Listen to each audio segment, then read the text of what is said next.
নমস্কাৰ এই মুহূৰ্তত আহি পৰিছে ৰাজ্যখনৰ বাবে ৰাতিপুৱাৰ কেইবাটাও বিগ ব্ৰেকিং নিউজ। আজি 6 ফেব্ৰুৱাৰী অসমৰ লগতে ভাৰতৰ বিভিন্ন প্ৰান্তৰ পৰা ৰাতিপুৱাৰ কেইবাটাও খবৰ আহি পৰিছে। এই মুহূৰ্তত জনাই আছো এটা ব্ৰেকিং নিউজ। আজি হিমন্ত বিশ্ব শৰ্মাই 12টাকৈ বৃহৎ ঘোষণা কৰিছে। ৰাজ্যৰ মুখ্যমন্ত্ৰী ডক্টৰ হিমন্ত বিশ্ব শৰ্মাই ৰাজ্যবাসীক উদ্দেশ্য কৰি 12টাকৈ বৃহৎ ঘোষণা কৰিছে। জনাই আছো এটা ব্ৰেকিং নিউজ। 4 ছেপ্টেম্বৰ 2013 পূৰ্বে যোগদান কৰা জিএমচিৰ কৰ্মচাৰীৰ চাকৰি নিয়মীয়কৰণ কৰা হ'ব। প্ৰথমটো মন্তব্য মুখ্যমন্ত্ৰী হিমন্ত বিশ্ব শৰ্মাই। সমান্তৰালভাৱে কোৱা হৈছে পৌৰ নিগম আৰু পৌৰসভা কৰ্মচাৰী প্ৰাদেশিকৃত বিধেয়ক অনুমোদন হিমন্ত বিশ্ব শৰ্মা কেবিনেটৰ। ইয়াৰ পিছত ডাঙৰ ঘোষণা 71খন পৌৰসভা আৰু পৌৰ নিগমৰ 1044 গৰাকী কৰ্মচাৰীৰ দৰমহা নিয়মীয়কৰণ কৰা হ'ব। সমান্তৰালভাৱে ঘোষণা কৰিছে মুখ্যমন্ত্ৰী হিমন্ত বিশ্ব শৰ্মাই সুলভ মূল্যৰ দোকানীলৈও জৰুৰী নিৰ্দেশনা। 3 বছৰৰ পৰিৱৰ্তে 5 বছৰত নৱীকৰণ কৰিব লাগিব সুলভ মূল্যৰ দোকান। আসাম ভেলু এডেড টেক্স বিধায়ক 2025ত অনুমোদন জনাইছে কেবিনেটে। এমাহৰ ভিতৰতে নিৰ্মাণ হ'ব ৰিং ৰোড। এয়া মুখ্যমন্ত্ৰী হিমন্ত বিশ্ব শৰ্মাৰ মন্তব্য। এটাকৈ মন্তব্য কৰিছে আৰু মাত্ৰ কেইটামান দিনৰ ভিতৰতে আৰম্ভ কৰা হ'ব ৰিং ৰোডৰ কাম। 24 ফেব্ৰুৱাৰীত অসমলৈ আহিব দেশৰ প্ৰধানমন্ত্ৰী নৰেন্দ্ৰ মোদী। কাজিৰঙা এলিভেটেড কৰিডৰ মাজুলী যোৰহাটৰ দলংগকে আদি কৰি নুমলীগড় বিশ্বনাথৰ মাজত ব্ৰহ্মপুত্ৰৰ তলেৰে সুৰংগৰ কামো শীঘ্ৰেই আৰম্ভ কৰিব চৰকাৰখনে। ইতিমধ্যে PIB পৰ্যন্ত আগবাঢ়িছে এই কাম। 25 ফেব্ৰুৱাৰীত এডভান্টেজ আসাম অনুষ্ঠানত অংশগ্ৰহণ কৰিব দেশৰ প্ৰধানমন্ত্ৰী নৰেন্দ্ৰ মোদীয়ে। প্ৰধানমন্ত্ৰীৰ সৈতে আন কেইবাগৰাকী মন্ত্ৰী আহিব অসমলৈ। দিল্লী ভ্ৰমণৰ সময়ত এই সমগ্ৰ কামক লৈ মুখ্যমন্ত্ৰী হিমন্ত বিশ্ব শৰ্মাই গুৰুত্বপূৰ্ণ বৈঠক কৰিছে আৰু কেন্দ্ৰীয় পথ পৰিবহণ মন্ত্ৰী নীতিন গাডকাৰীৰ সৈতে এই আলোচনা মুখ্যমন্ত্ৰী হিমন্ত বিশ্ব শৰ্মাৰ ৰাজ্যবাসীক উদ্দেশ্য কৰি এইকেইটা বৃহৎ উপহাৰ আগবঢ়াইছে হিমন্ত বিশ্ব শৰ্মাই।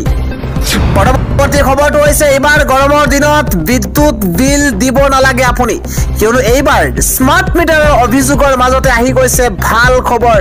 এতিয়াৰ পৰা বিদ্যুতৰ বিল শূন্য হ'ব আপোনাৰ স্মাৰ্ট মিটাৰত, কিয়নো নতুন বছৰতে প্ৰতিটো পৰিয়ালৰ বাবে ভাল খবৰ দিছে। P2P আঁচনিৰ জৰিয়তে শূন্য হ'ব বিল। 7টা পদ্ধতিৰে কৰিব লাগিব এইকেইটা কাম। প্ৰথমতে প্ৰধানমন্ত্ৰী সূৰ্যগৰ উপভোক্তাই ট্ৰেডিং প্লেটফৰ্মত পঞ্জীয়ন কৰিব লাগিব।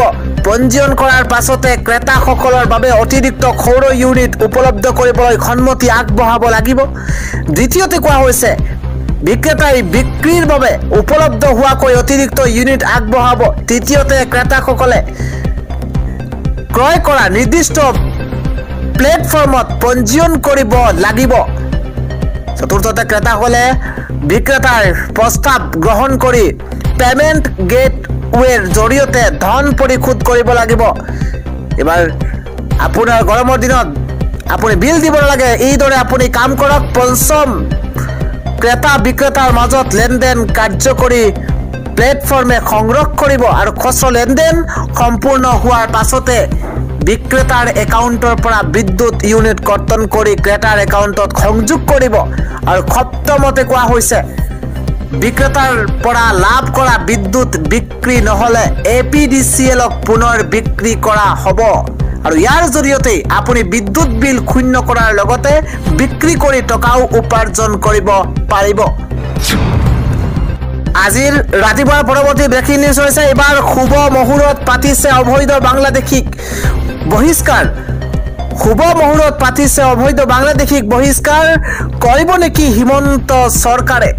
এই মুহূৰ্তত ব্ৰেকিং নিউজ জনোৱাৰ চেষ্টা কৰিছো। শুভ মুহূৰ্তত পাতিছে অবৈধ বাংলাদেশীক বহিষ্কাৰ কৰিব নেকি হিমন্ত বিশ্ব শৰ্মা চৰকাৰে?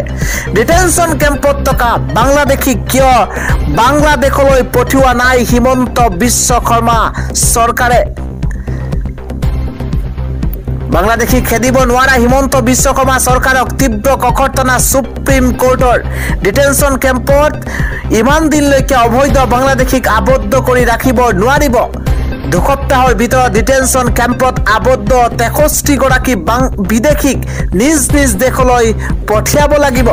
অসম চৰকাৰক কটাক্ষ কৰি সুপ্ৰিম কোৰ্টৰ তৰফৰ পৰা এই নিৰ্দেশনাৰ পাছতেই ৰাজ্যজুৰি ব্যাপক প্ৰতিক্ৰিয়াৰ সৃষ্টি হৈছে। বিৰোধী দলপতি দেৱব্ৰত শইকীয়াৰ প্ৰতিক্ৰিয়া, তেওঁ কয় যে বিদেশী বুলি চিনাক্ত হলে বিতাড়ন কৰাৰ কথা আহে আৰু সেই কামতো ইমান দিনে নকৰি অকল হিন্দু মুছলমানৰ ৰাজনীতি কৰাত ব্যস্ত হৈছে হিমন্ত বিশ্ব শৰ্মা চৰকাৰ। আমাৰ ৰাজহুৱা পইচাৰে কৰ কাটলে খুৱাই থকাটো আইন বিৰোধী কথা। 2016 চনৰ 31 মে পাছত অসমত এজনো বাংলাদেশী নাথাকিব বুলি মোদীয়ে 11 বছৰৰ আগতে কথা দিছিল। ক'ত গ'ল প্ৰধানমন্ত্ৰী নৰেন্দ্ৰ মোদীৰ প্ৰতিশ্ৰুতি? এতিয়া এয়া প্ৰমাণ কৰি দেখুৱাওক, তেতিয়াহে জাতি মাটি ভেটি ৰক্ষাৰ বাবে কাম কৰাৰ কথা প্ৰমাণ হ'ব বিজেপি চৰকাৰৰ। জ্যেষ্ঠ অধিবক্তা নেকিবুৰ জামানৰ প্ৰতিক্ৰিয়া সুপ্ৰিম কোৰ্টে বিবেচনা কৰি ককৰ্থনা কৰিছে। ডিটেনশ্যন কেম্পত ৰাখি বিদেশীক নিৰ্যাতন কৰা হয়। শিশু পুৰুষ মহিলাক অবৰ্ণনীয় বেয়া অৱস্থাত ৰখা হৈছে ডিটেনশ্যন কেম্পত। মানৱ অধিকাৰ চূড়ান্তভাৱে উলংঘন কৰিছে চৰকাৰে। অজাপৰ সাধাৰণ সম্পাদক জগদীশ ভূঞাৰ প্ৰতিক্ৰিয়া প্ৰকাশ কৰিছে। বিজেপিয়ে পাহৰিলে বিদেশী মুক্ত অসমৰ শ্লোগান। অসমীয়া মানুহক আৱেগিক কৰি কাষলৈ আহিছিল বিজেপি। জাতি মাটি বেঠিৰ কথা কোৱা বিজেপিয়ে নিজৰে প্ৰতিশ্ৰুতি পাহৰিছে। চৰকাৰী তথ্য মতে অসমত 63 লাখ বিদেশী আছে। বিপৰীতে বিজেপিয়ে 9 বছৰত মাত্ৰ 63 জন বিদেশীহে চিনাক্তকৰণ কৰিছে। বিদেশীকতা বিষয়ত বিজেপি দলৰ চূড়ান্ত হেমাহি শুভ মুহূৰ্তত পাতিহে অবৈধ বাংলাদেশীক বহিষ্কাৰী কৰিব নেকি হিমন্ত বিশ্ব শৰ্মা চৰকাৰে? ৰাতিপুৱাৰ পৰৱৰ্তী ব্ৰেকিং নিউজ হৈছে বিপদত পৰিব নেকি আমেৰিকা ইজৰাইল? ইৰাণ হ'ব পাৰমাণৱিক শক্তি। এটা ব্ৰেকিং নিউজ, ডাঙৰ খবৰ এই মুহূৰ্তত জনোৱাৰ চেষ্টা কৰিছো। ইৰাণক লৈ শংকিত হৈছে আমেৰিকা ইজৰাইল। ডাঙৰ খবৰ এই মুহূৰ্তত দ্ৰুতগতিত ইৰাণে নিৰ্মাণ কৰিছে পাৰমাণৱিক অস্ত্ৰ। গোপনে পাৰমাণৱিক অস্ত্ৰ নিৰ্মাণত লাগিছে ইৰাণ। আমেৰিকাৰ চোৰাংচোৱা সংস্থাই প্ৰকাশ কৰিছে তথ্য। এই খবৰ প্ৰকাশৰ পাছতেই উদ্বিগ্ন হৈ পৰিছে আমেৰিকা ইজৰাইল। ইৰাণৰ বিজ্ঞানীয়ে গোপনে এই কাম কৰি থকা বুলি দাবী আমেৰিকাৰ বিষয়াৰ। ইৰাণৰ হাতত পাৰমাণৱিক শক্তি আহিলে বিপদত পৰিব আমেৰিকা। ইৰাণক লৈ শংকিত আমেৰিকা ইজৰাইল। ৰাতিপুৱাৰ আন এটা ডাঙৰ খবৰ হৈছে এইবাৰ বিজেপি চৰকাৰৰ দিনত এইবাৰ শিক্ষা ব্যৱস্থাৰ দুৰৱস্থা দেখিলে আপোনাৰো চকু কপালত উঠিব। 8 বছৰত 8,000তকৈ অধিক চৰকাৰী বিদ্যালয় বন্ধ হৈছে। এই মুহূৰ্তত জনাই আছো এটা বিগ ব্ৰেকিং নিউজ। বিজেপি চৰকাৰৰ দিনত বন্ধ হৈছে 8,034খন চৰকাৰী স্কুল। ৰাজ্য এখনৰ পাছত আন এখন চৰকাৰী ৰাজ্যত এখনৰ পাছত আন এখন চৰকাৰী স্কুলত ওলমিছে তলা। চৰকাৰী স্কুল বন্ধ হোৱাৰ বিপৰীতে নতুনকৈ নিৰ্মাণ হৈছে হাজাৰ হাজাৰ ব্যক্তিগত বিদ্যালয়। ইয়াৰ চৰকাৰৰ আচল ৰূপ 2016-17ত চৰকাৰী বিদ্যালয় আছিল 53,042খন। একত্ৰীকৰণৰ ফলত ইয়াৰ সংখ্যা হৈছে 45,008খন আৰু ইয়াৰ বিপৰীতে ৰাজ্যত গঢ় লৈ উঠিছে 5,725খন ব্যক্তিগত বিদ্যালয়। কেন্দ্ৰীয় শিক্ষা দপ্তৰৰ ৰাজ্যিক মন্ত্ৰীয়ে প্ৰকাশ কৰিছে এই তথ্য। বিজেপি চৰকাৰৰ দিনত বন্ধ হৈছে 8,034খন চৰকাৰী স্কুল। আন এটা ডাঙৰ খবৰ হৈছে প্ৰয়াগৰাজৰ মহাকুম্ভ মেলাত প্ৰধানমন্ত্ৰী নৰেন্দ্ৰ মোদী। ত্ৰিবেণী সংগমত স্নান কৰিছে প্ৰধানমন্ত্ৰী নৰেন্দ্ৰ মোদীয়ে। অৰেল ঘাটৰ পৰা নাৱেৰে যাত্ৰা মহাকুম্ভস্থলীলৈ প্ৰধানমন্ত্ৰী নৰেন্দ্ৰ মোদীয়ে। অৰেল ঘাটৰ পৰা নাৱেৰে যাত্ৰা কৰিছে প্ৰধানমন্ত্ৰীগৰাকীয়ে। 1 ঘণ্টা সময় প্ৰধানমন্ত্ৰীগৰাকীত আছিল মহাকুম্ভৰ মেলাথলীত। যোগী আদিত্যনাথৰ লগত নাৱেৰে যাত্ৰা কৰিছে প্ৰধানমন্ত্ৰী নৰেন্দ্ৰ মোদীয়ে। আন এটা খবৰ হৈছে দিল্লীৰ নিৰ্বাচন। কালি নিৰ্বাচন আছিল দিল্লীত আৰু নিৰ্বাচনৰ পাছত এইবাৰ প্ৰতিক্ৰিয়া আহিছে। দিল্লীৰ নিৰ্বাচন নহয়, এয়া ধৰ্মযুদ্ধ। এয়া ভাল আৰু বেয়াৰ নিৰ্বাচন, এয়া সত্য আৰু অসত্যৰ নিৰ্বাচন, এয়া কাম আৰু গুণ্ডাগিৰিৰ পৰিৱৰ্তে নিৰ্বাচন। এফালৰ পৰা